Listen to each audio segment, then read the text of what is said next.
Awesome. So today we're going to be talking about a little bit of a recap of last week, which was COVID and a virtual bridal show that was happening. And then we're going to touch base on some new things regarding weather and how to plan accordingly with Mother Nature. Yes. So I'm actually pretty excited to hear, how did the virtual bridal show go? Because you said that you had a really great learning experience, right?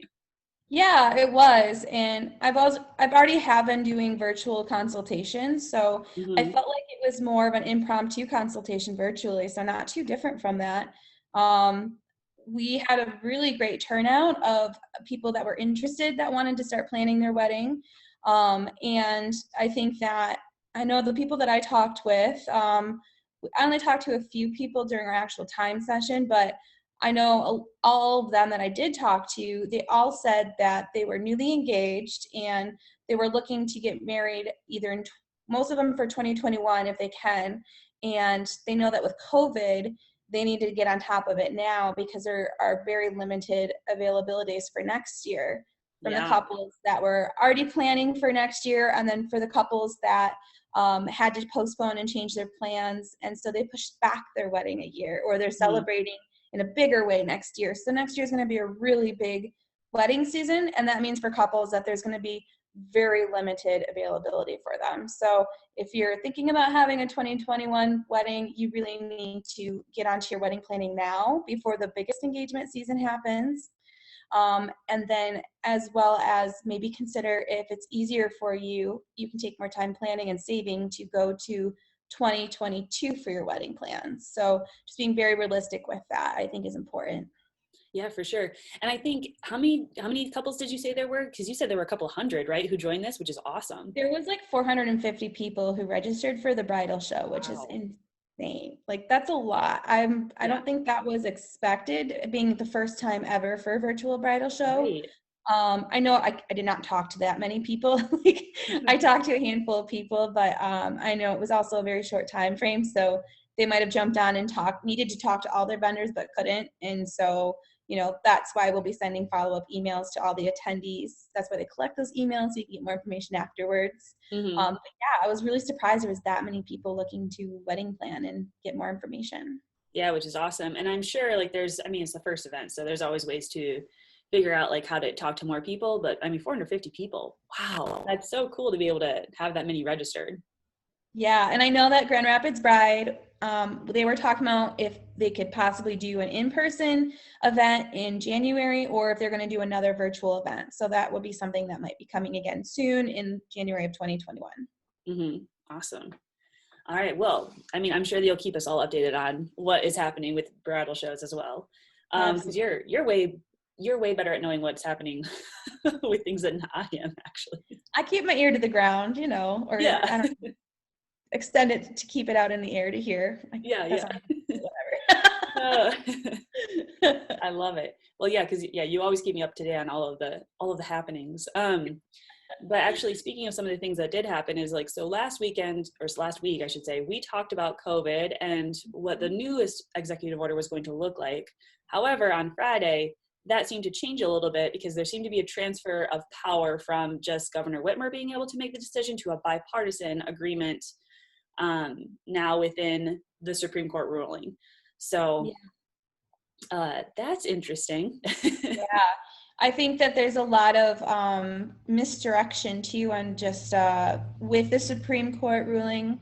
Sorry, Hmm. with the Michigan Supreme Court ruling, on people thinking that whatever Governor Whitmer had put in place or put in order had said is now like null and void, and she's being removed from power, and it's just like a change of power, right? It's going to be Yeah. changing from her to now getting legislation support, which is important, as well as the Department of Public Health and Human Services is, you know, they have issued pretty much the same thing of what Governor Whitmer has said, and now Mhm. they have their own regulations out there, and that's what we're following right now until this court battle has been completed, because I do believe that she's going to be reappealing as well the Mhm. court ruling. I do think that there is some necessary measures being needed to make that. People need to take this seriously, and Governor Whitmer didn't make these decisions just on a willy-nilly because she thought she needed to for the state of Michigan. She did it because it was necessary to protect the people, and she also had support by these departments that were getting the results, seeing what the hospital reports are. There's a lot of data and facts that go into it. The public doesn't pay attention to that enough, and I don't think we pay attention to those numbers. So when she was giving her executive orders and sharing those numbers, that's very important information that I don't think people should disregard. So well, I think that's why the emergency order that the health department has put out now, Michigan Health Department has put out, is almost the exact same thing as what Governor Whitmer was going to do anyways, or had in place. So masks are still required. So the information that we actually gave people last week, I think, is still valid and still basically going into place now. We are going to link the emergency order that the health department put out, so that way you can read it yourself, because there's a lot of really good information in there. So that will be linked in the show notes as well. Please do check that out. So they'll be in the show notes and in the blog that'll go up. And in the blog, yep, exactly, yep. So in lots of places, and I'm sure that we're posting it online too, because not just on the blog, but on Instagram and all of that kind of stuff, because this information is very vital for people to understand. And it does make things a little bit confusing as we continue to go forward, but it just means that executive orders are going to take probably a little bit longer to put in place. I would agree with that. So that way we can get, exactly, bipartisan agreement on all of it. And it's, again, I think like you touched on this last week, which I think is important. So wedding season is basically to a close here in Michigan. It's winding down. There are still like some weddings that are happening, but like the main season for weddings is really May through October. So by the end of the month, I think that we'll have a full understanding of what is going to be put in place for the next couple of months, or at least the month of November. The month of November and December, what's happening. So we'll figure it out then. But for right now, I think especially with what the health department has put out, that's the regulation that we need to follow. Absolutely agree with that. So that is just a little update for you guys from last week. Things change on a weekly basis, so we're keeping it up at times. Yes, exactly. And so it's funny that you say that too, because change is such an interesting word, because we're also talking about weather today. It's okay if we move on to weather, because absolutely, we've been talking about changes all around, and changes of regulations and COVID and changes of weather are happening all around. So it's just a season of change. That's what it is. So both Stephanie and I had weddings last weekend that both were in a tent and outside, and it's October now here in Michigan. So we're going to talk about, some of those things that need to be talked about before, and those decisions that need to be made, and what time you need to make it if you're trying to count on beautiful weather, and you may or may not get that beautiful weather, because we can't order up that weather from Mother Nature. She kind of just gives us what she wants to. Yes. I wish I was a weather god so I could predict it for all my couples. Right? But yes, so this past weekend for me, I was on St. Joe at the lakeshore with Lake Michigan as their backdrop, and it was predicted that it was not going to rain, but it was going to be about 57, which is a massive change because last weekend it was like 78, 80. So, just within 7 days. That's a lot of change of temperature right there happening. And so it did end up raining after the ceremony. And they had a backup plan and all of that kind of stuff. And there was a wonderful coordination team that worked really well with them. But you have some really great insight that it's things that I don't think about because I'm just there to photograph stuff. I just make it look pretty. It's just great. Backup plans aren't really my thing. When it comes to couples. But you mentioned at one point that couples should have how long do you think before they have a rain backup plan? I mean, you should have a backup plan like the month before your wedding of like an option, like a plan A and a plan B. I think that needs to happen sooner than later because you need to know if you need to get chairs or what kind of setup you need, a separate tent. Couples need to be very realistic. Obviously we all want the perfect fairy tale wedding story, and we want beautiful weather if it's an outside event, and sometimes we get that and sometimes we don't. So I think if you can be hope for the best and prepare for the worst has always been a mantra of mine personally, and I think amongst a lot of planners. And so, Yeah. Best case scenario, we need to say like what your dream is to have happen if you have beautiful weather, and worst case scenario, how can we still make your day beautiful? Mm-hmm. Making sure the couple's prepared and knowing that weather could possibly not, contribute to being helpful with you that day, but you need to know that and be prepared for that. And it doesn't matter because you're getting married. You can't let it literally rain on your parade. You can't let it happen that way. So Mm-hmm. I think that plan needs to be at least had talked about a month before, and then the actual decision of if it's going to be plan A or B, that needs to either happen the morning of your wedding at the latest, or some places that are venues that can accommodate both indoor outdoor ceremonies. Like, if you're going to have like a 3 p.m. ceremony with the reception to follow, I think the latest you should make that decision is probably noon. And so you can give your vendors a few hours to reconfigure the logistics and make sure that they can, make the chairs that are outside be brought into the tent, or figure out if people, are you going to be able to have a ceremony set up on the dance floor and use the tent area for your ceremony setting instead of that beautiful place setting outside because it's raining and it's cold? Or are you going to have a secondary tent that's a rental that's going to have to be put out the day before? So that's even sooner that you'll need to have. And you can get married underneath a separate tent that's literally just there to give you overhead coverage. I've had a few couples do that with like an indoor venue, and then they still wanted that ceremony outside. So they did that. Obviously right now there's still weddings that are mostly happening in tents because of COVID, but that's something that's really important to take in consideration. And I think that you need to give time to be able to let those planners or that venue coordinator redo those logistics and get that set up right for you, as well as, florist is going to come in, and so that way they can get set up in the proper area because it's going to be completely reconfigured or changed, and they can help with, replanning what that decor looked like that you originally wanted, or moving that decor inside. I know I personally, our couple this weekend did not really have a rain plan, nor did their venue coordinator. I think she had like a rough idea of what she would do for them, but it also didn't work out because the dance floor kind of lined up with all the tent poles. So like you had no photo shot, and half their guests wouldn't have visual of the ceremony. So we were just there as a florist, and I could tell that, I could feel that stress and that concern growing for her. And her bride told her an hour before the ceremony that like, it's still raining, I want it inside now. And it was a little bit after the fact of when she was supposed to call it. And so her team just ended up letting the guests sit at their tables, at their chairs, at their reception setting, because there was no time to bring in chairs, nor did the tent have space for that with the spaced out tables because of COVID. That kind of took up all the space to keep it socially respectful and responsible. And so people sat at their tables, and we had to reconfigure where the arch could fit inside of the tent, and how does she still have an aisle by walking in on the other end of the tent. Where one of their openings was supposed to be in the tent as an entrance exit, the wind and rain was coming in from. So there's a lot of things changing on the fly. And I think that that's a huge part of having a coordinator that's for you for the day of, even separate from the venue. Sometimes the venue's not that involved.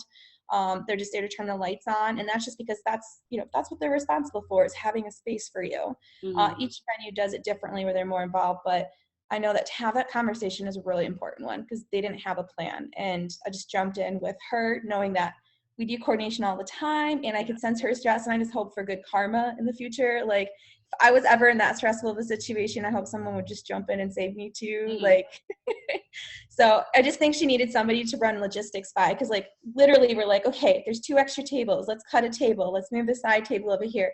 There's her altar. Like now we have space, making that decision in like 15 minutes while guests are about to walk in the tent. That's really intense. Because guests are going to show up 30 minutes before. So making the decision half hour before, just carrying the stuff in while it's raining was a lot to make sure you're doing it safely and not slipping and falling while carrying a giant arch. So like, yeah, it can get stressful. Well, and that actually brings up some interesting points too, because I think that we've discussed this before in the past, is like one of the reasons why you want that backup plan for rain is that you can still have really nice photos, because obviously the most ideal place is your first choice, right? Oh, absolutely. Absolutely. Your ideal choice is definitely the first choice. Yeah. But like also you need to make sure like you've got like a nice backdrop for your second choice though too, because if you do have to use that, those are the photos you have to live with, that's Yeah. the video that you have to live with, you know, like as a photographer, I can't give you a brand new backdrop for your ceremony just because you're indoors now. Yeah. Yeah. It's not like a filter and it's like, boom, new background. Right. Yeah. It's not how it works. Yeah, no, and that was one of the things that we considered. It's like, you know, do you want to be on the next to the DJ with the speaker there and the electrical cords in the background, and then half of your visual of your guests and even your photographer is blocked by like tent poles in the middle of like where you're standing. Yeah. Or maybe where we ended up putting them was like in front of these beautiful windows that were made in the tent. So it was like a white siding with like, you know, the rounded window cutouts where it's just a clear vinyl, so you get some sunlight coming in. Oddly enough, there was still some sunshine while it was raining and cloudy. It was weird, but well, that's they interesting for you that you don't know. and it looked like just beautiful windows behind them. So like at least it's still a decent setting for pictures. Now you might be able to get a little bit of the tables that were kind of on the far end because they had 3 people standing on either side of them, and there's only so much space they're able to accommodate for in that amount of time in a tight space tent, because the tables were nice and spaced out safely. So once you have all that space with the tables are taking up, you kind of lose it to try to have any space for the ceremony. So. And that actually, so I think that's one of the biggest things too, is like, how to word this, because you mentioned it so very well. It's like, okay, visually that's how it looks. But also it's like, you want to be able to have that moment walking down the aisle still. Yeah, the bride really wanted that moment of walking down the aisle. Yeah. Well, I actually have a question for you then. Did they, I'm just going to kind of go off topic here. Did they do a first look? They did. They did do a first look. They got the first look done, and it was just the kind of a drizzle. So they were able to get pictures of their arbor where it was originally in front of this beautiful wooded setting. And then they took pictures outside, and they did family photos kind of on like a patio area, just like where it was wooded and you could see like the woods and the tent in the background, just because some of the family members, it was easier with like grandparents. They took their family photos. They took their family photos at the patio, and they did it just because it was starting to get a little bit more wet. And it was a pretty large grass area that you had to walk across from the entry/cocktail area in the actual building. Sorry, I have a dog. And where the actual tent was outside, you had to walk across the grounds, and half of it was actually tore up pretty recently. So it had like straw and like netting over it. So it was even more loose ground than just grass. And so they did pictures on the patio with their family. The couple got their pictures in the grass area for the ceremony where it was supposed to be. They have those pictures at least. Just the actual wedding itself, they won't have the same pictures.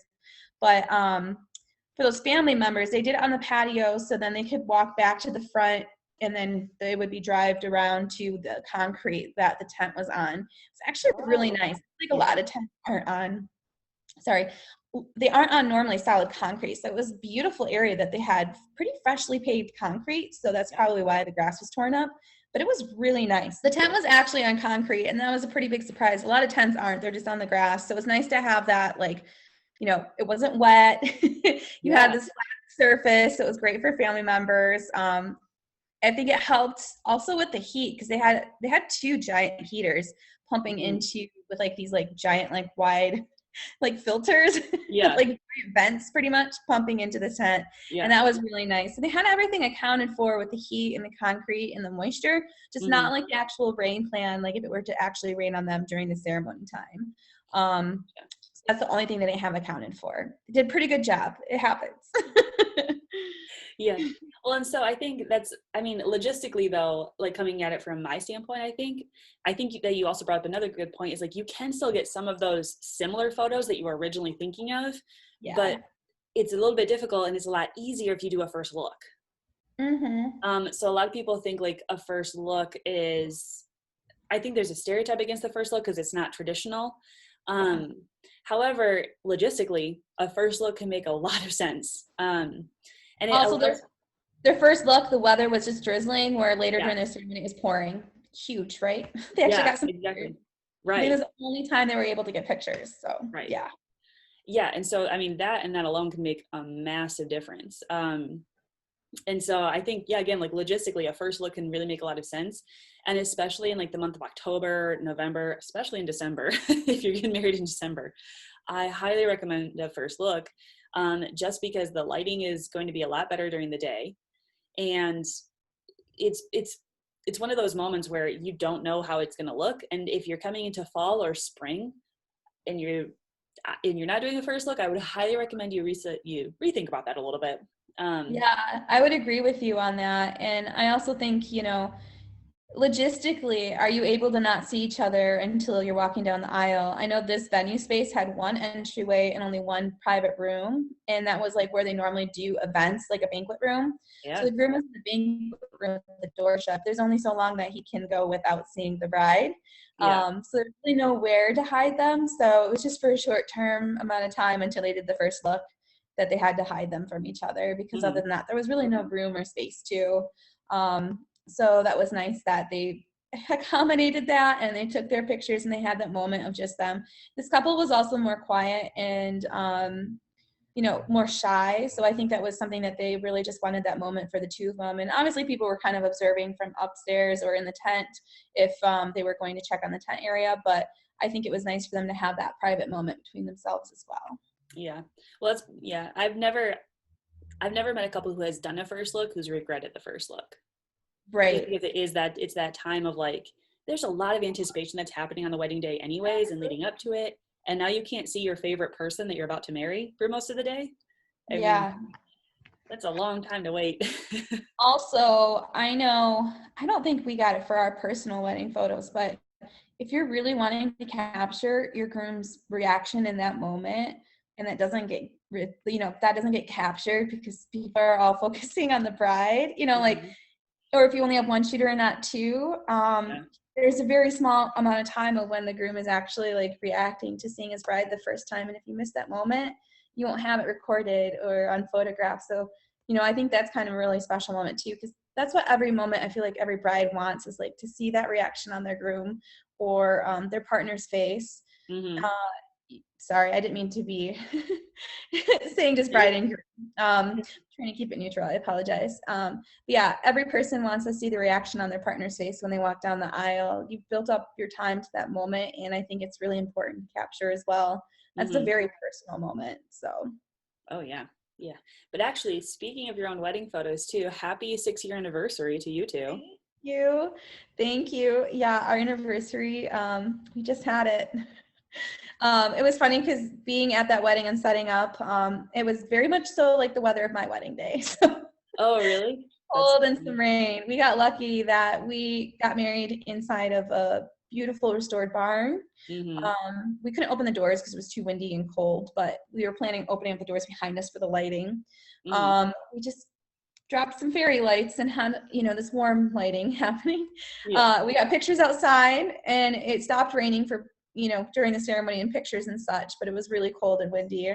You can't tell in the pictures. We look a little huddled, but other than that, you can't really tell. Luckily, the rain stopped for the rest of the day, and we got bridal party pictures and, all sides pictures from everyone. And then we went into a tent for the reception. The barn was very small, so we wouldn't be able to fit everybody in the barn. Plus, it was really important to our neighbors for more no alcohol, and it was more of a religious place for them. So we thought it would be really sweet to do our ceremony there and then bring the party on back to my parents' house. Fun. Yeah, your wedding actually sounds a lot like the 2020 weddings though. Yeah, stuff happens. I had a lot more to that story too. My brother ended up going to the emergency room with appendicitis and went to emergency surgery when I was walking down the aisle. So a lot of surprises on my wedding day, but you only get married once, and you gotta either enjoy it or, I could have let it affect me, but I know my brother wouldn't have wanted that. And, I missed him not having him there, but we want to make sure that we were still able to, enjoy that special moment together. So against all odds and all happenings, we didn't have COVID, but we had some crazy stuff happen on our wedding day, and we're stronger for it, right? I think that all COVID couples are going to be stronger for it. Yeah, I agree. Well, and I mean, just so that viewers know or listeners know, your brother's okay. He is totally okay. Yeah, that's a good point. Yeah, my brother's good. He's healthy. Just was that one scare. Yeah. No, he, it could have been bad, if he would have stayed. And was there at the wedding. His appendix could have burst. So it's important for him to get that surgery and make sure he was okay. It was sad to not have him there, but I'm just glad he was safe. He was okay. Mm-hmm.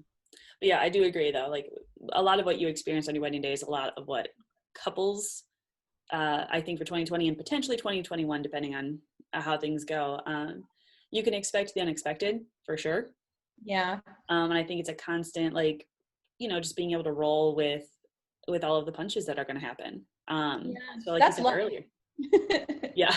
So like you said earlier, planning for the best, preparing for the worst. Having plan A, B, and C are all good things. And it might be D, E, or F that happens as your plan. Exactly. It happens. It's okay. That's life. I was always given the best amount of advice. It was actually my aunt and uncle that gave it to me, and I thought it was kind of an odd advice, but afterwards I kind of understood it more. It was just like, they know that I have like high expectations, and I'm a planner, and they were just like, just know that something could go wrong on your wedding day. Anything. Like, you could plan as much as you want, and shit might hit the fan. It's okay. Yeah. But just know, like, something that's gonna be out of your control. You can plan as much as you want, but things might get out, like something might happen that's out of your control, and it's okay, because it's a wedding day and it's gonna be beautiful. It's gonna be perfectly imperfect. Something imperfect is gonna happen, and there's nothing you can do about it, and it's gonna be okay, and you're gonna be married, and that's fine. I was just like, that's a weird thing to say. That's a weird thing of advice. And I think it's the best advice, because it's like, things did happen out of our control, and we did let it roll off our back and be like, okay, if we're okay, having him in there was important, but to know that my brother was safe and was repaired, that was even more important. And, you can plan as much as you want, and things are going to happen. Our COVID couples, they planned so much. Remember some couples they planned a year and a half with, and it was like, let's rip up that plan. We ripped up plan A, B, and C, and, it was okay, because they still got married, and that's the most important thing. Mm-hmm. Yeah, literally just ripped it up. I physically ripped a few of them up. It's like, okay, there's no point of this printout now, so let's just throw it in recycling. But first, let me just take out my emotional distress and just rip it up. It's a good symbolic gesture there, and then put it away. Yeah, no, absolutely. Because you feel for your couples, and you feel frustrated for them. You take that stress and you take those emotions and feelings for them. That's part of your job, really. And it's just like, you feel for them and having to go through all of that and just want it to be perfect for them. Oh, yeah. You always want it to be perfect, but you're right. It's going to be perfectly imperfect. Mm-hmm. So that actually brings up, I think that we've covered all the topics for today, of course. Yes, we have. But next week, we're talking a little bit more about sunset times. Yes, we are. So that should be lots of fun. And I'm sure that we're going to talk about a whole lot of other things, but for sure, one of our topics next week is that. Yes. All right. So that's all for today, guys. If you ever have anything that you really want us to talk about or discuss, please always reach out. You can reach us at theluxbride.com or theluxbride@gmail.com is our email. We also have our Instagram and Facebook, if that's easier. Just, DM us. Hit us in the DMs, But yes, so we hope that you guys have a wonderful week. And again, all of the information that we have needed to go over, especially with the executive order or emergency order, I should say, will be linked in the show notes and on the blog. So please do check those out. All right. Thank you. Have a good week. Bye, guys. Bye.